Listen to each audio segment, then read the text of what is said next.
prosecuting a capital murder case is no cheap task. Some say it's about 5 times more expensive than a normal murder trial. And if Senate Bill 1001 becomes law, smaller counties like Gem could be forced to fit bigger bills to sequester jurors, more hotel rooms, and meals. But the Gem County attorney says in the long run, the move might actually save a buck or two. If they went straight into a sentencing proceeding from a trial and you didn't have to bring witnesses back if you already had transported them and you had a very prompt hearing. The bill gives the jury the responsibility of finding the elements of the crime and eventually possibly handing down a sentence.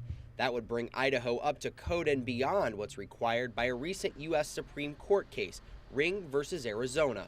Idaho Supreme Court Justice Schroeder says there's been major changes on the bench since the issue was last heard. So there has been almost half of the court changed in that 12-year period. When Darrell Payne was sentenced to die for murdering Samantha Marr, a judge handed down the punishment. 3 weeks later, the Ring decision came down.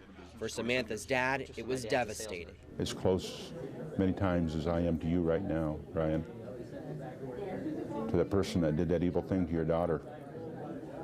We were looking for closure. We wanted to move on.